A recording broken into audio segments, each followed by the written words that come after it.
जैसा कि आप सभी जानते हैं एमपी बोर्ड कक्षा 10वीं और कक्षा 12वीं का रिजल्ट 2024 का आ चुका है, लेकिन स्टूडेंट के सबसे ज़्यादा डाउट यही है कि सर हम फेल हो चुके हैं, मैं फेल हो गया हूँ, 1 विषय में फेल हुआ हूँ या 2 विषय में या 3 विषय में फेल हुआ हूँ या 4 विषय में फेल हुआ हूँ। अब फेल छात्र क्या करना है? ऐसे स्टूडेंट जो फेल हो गए हैं, क्या उनकी साल बर्बाद हो जाएगी? मैं आपको पूरी जानकारी बताऊँगा, अगर आप फेल हो गए हैं, तो आपको क्या करना है? तो ऐसे स्टूडेंट जो फेल हो गए हैं ना, तो मैंने यहाँ पर कुछ चीज़ लिख कर रखी है। फेल होने पर आपके पास में 2 ऑप्शंस होते हैं। पहला ऑप्शंस होता है सेकंड बोर्ड एग्ज़ाम देना, दूसरा जो ऑप्शंस होता है रुक जाना नहीं एग्ज़ाम देना। तो रुक जाना नहीं योजना का एग्ज़ाम नहीं देना है हमें। क्यों नहीं देना है? क्योंकि ये एमपीएसओएस करवाता है। एमपीएसओएस यानी कि ओपन बोर्ड करवाता है और ये हमारा एमपी बोर्ड ही करवाता है। जिस तरह से हमारे फरवरी-मार्च में एग्ज़ाम्स हुए थे जिसका रिज़ल्ट आया है, वहीं हमारा सेकंड बोर्ड एग्ज़ाम करवाएगा, यानी कि अब 2025-26 से जो नियम बना दिए गए हैं कि ऐसे स्टूडेंट जो फेल हो जाते हैं वो दोबारा से पेपर दे सकते हैं। केवल उन विषयों का पेपर दे सकते हैं जिन विषयों में फेल हुए हैं। सभी विषयों का पेपर नहीं देना है। जैसे कि 10वीं क्लास में हैं आप, 10वीं क्लास में 2 विषय में फेल हो गए, तो 2 विषयों का पेपर आपको देना है, ठीक है? और कौन करवाएगा? ये एमपी बोर्ड ही करवाता है। तो ऐसे स्टूडेंट जो फेल हो गए हैं, उन्हें सेकंड बोर्ड एग्ज़ाम ही देना है, रुक जाना नहीं की तरफ बिल्कुल नहीं जाना है और रुक जाना नहीं, एग्ज़ाम हमें नहीं देना है, इसका तो सोचना ही नहीं है। क्योंकि ये ओपन बोर्ड करवाता है और इसकी मार्कशीट हर जगह काम नहीं करेगी, ठीक है? कभी-कभी जगह फेल भी हो जाती है। लेकिन सेकंड बोर्ड एग्ज़ाम हमारा मेन बोर्ड करवाता है, एमपी बोर्ड करवाता है। जिस तरह से फरवरी की हुई थी, उसी प्रकार से अब होंगे। यानी कि फरवरी में फर्स्ट टर्म के एग्ज़ाम हुए थे और अब जो होंगे मई में, वो सेकंड टर्म के एग्ज़ाम होंगे। सेकंड टर्म यानी कि ऐसे स्टूडेंट जो फेल हो गए हैं, वो अपना एग्ज़ाम दे सकते हैं।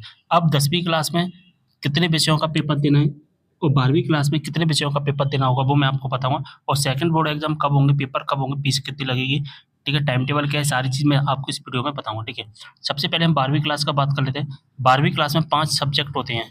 5 सब्जेक्ट में जितने भी सब्जेक्ट में फेल हुए हैं, केवल उन्हीं विषयों का आपको फॉर्म भरना है, ठीक है? अगर आप 1 विषय में फेल हुए तो 1 विषय का, 2 विषय में फेल हुए 2 विषय का, 3 विषय में फेल हुए तो 3 विषय का।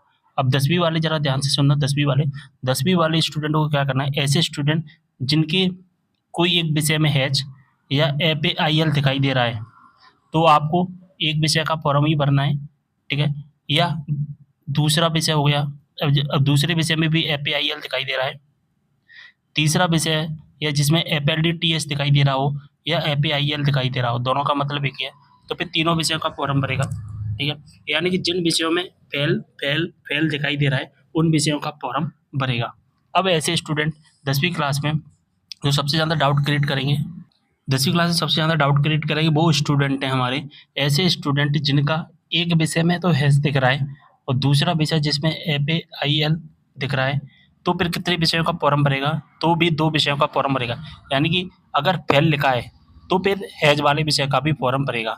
अगर हैच के साथ में फेल लिख रहा है और कोई भी विषय में फेल नहीं है, केवल एक विषय में ही है, हैच के साथ में फेल, तो फिर एक विषय का फॉर्म भरेगा। सारी चीज़ समझ में आ गई? अब यहाँ पर सेकंड बोर्ड एग्ज़ाम के बारे में थोड़ा डिटेल में चर्चा करेंगे कि सेकंड बोर्ड एग्ज़ाम के पेपर कब होंगे, ठीक है? तो सेकंड बोर्ड एग्ज़ाम क्या है, वो तो मैं आपको बता ही चुका हूँ, ठीक है? इसके फॉर्म कब से कब तक भरे जाएँगे? 15 अप्रैल 2024 से 22 अप्रैल 2026 को रात को 12 बजे तक आपके फॉर्म भरे जाएँगे, ठीक है? पेपर कब से कब तक होंगे? 7 मई से लेकर 19 मई तक होंगे 10वीं क्लास के और 7 मई से लेकर 25 मई तक होंगे 12वीं क्लास के पेपर। अभी हम डिटेल में पूरा चूँकि टाइम टेबल है ना, वो भी देखेंगे। 9 बजे से 12 बजे तक पेपर होंगे। फॉर्म कैसे भरना है, इसके बारे में एक डिटेल वीडियो बना दिया, यूट्यूब पर सर्च करोगे तो आपको मिल जाएगा, या फिर मैं आपको एक और वीडियो बना दूँगा इस चैनल पर, जिस पर मैं आपको बता दूँगा कि फॉर्म हमें कैसे भरना है। अब फ़ीस कितनी लगेगी? तो एक विषय की जो फ़ीस लगेगी वो 500 रुपये है, 2 विषय की जो फ़ीस है वो 1000 और 3 और 4 विषय की जो फ़ीस है वो 1500 रुपये। 4 विषय से ज़्यादा की फ़ीस है, वो है 2000 रुपये हमारी फ़ीस लगने वाली है, ठीक है? सारी चीज़ आपको समझ में आ गई होगी।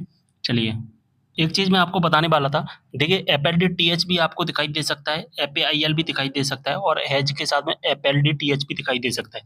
अगर आपको इस तरह का दिख रहा है, तो फिर समझ जाइए 10वीं क्लास के स्टूडेंट की मैं बता रहा हूँ, 3 विषय का फॉर्म भरेगा। अगर ये नहीं दिखाई दे रहा, ठीक है, ये नहीं दिखाई दे रहा, इसको मैं हटा देता हूँ, केवल ऐसा दिखाई दे रहा है, तो फिर 1 विषय का फॉर्म भरेगा, ठीक है। अगर इसको मैं हटा देता हूँ, इसको मैं हटा देता हूँ, ठीक है। अब यहाँ पर मैं हैच लिख देता हूँ, तो अब हमारा कितने विषय का फॉर्म भरेगा? अब हमारा 2 विषय का फॉर्म भरेगा। 10वीं क्लास का मैं टाइम टेबल डाउनलोड कर लिया। 9 बजे से 12 बजे तक पेपर होंगे और जो पहला पेपर होगा वो होगा हमारा 7 मई को। जैसा कि देख पा रहे हैं 7 मई को पहला पेपर, दूसरा 8 मई को पेपर होगा, ठीक है। 9 मई को पेपर, 11 मई, 12 मई, 13 मई, 14 मई, 16 मई और 19 मई को पेपर होगा। इसके बाद 12वीं क्लास का टाइम टेबल देख लेते हैं। 9 बजे से 12 बजे तक पेपर होंगे, रेगुलर प्राइवेट दोनों का टाइम टेबल है। 7 मई से पेपर स्टार्ट है, 7 मई को पेपर, 8 मई, 9 मई, 11 मई। इसके बाद में 12 मई, 13 मई, 14 मई, 15, 16, 18, 19, 20, 21, 22, 23, 25 में। अब आप सोचोगे कि हमारे क्या सभी पेपर होंगे? सभी पेपर नहीं होंगे। जिन विषयों में आप फेल हैं, जिन विषयों का आपने फॉर्म भरा है, केवल उन्हीं विषयों का आपको पेपर देना है। मान के चलिए आप 12वीं क्लास में राजनीति शास्त्र में फेल हैं, केवल एक विषय में, पॉलिटिकल साइंस में फेल हैं, तो फिर आपको एक ही दिन पेपर होगा 25 मई को, फिर आपको और पेपरों से कोई मतलब नहीं है, ठीक है। सारी चीज़ समझ में आ गई होगी। और कोई भी डाउट हो आप मुझे कमेंट करना, वीडियो को शेयर कर देना। मिलते हैं अगले वीडियो में एक और जानकारी के साथ, तब तक के लिए बाय।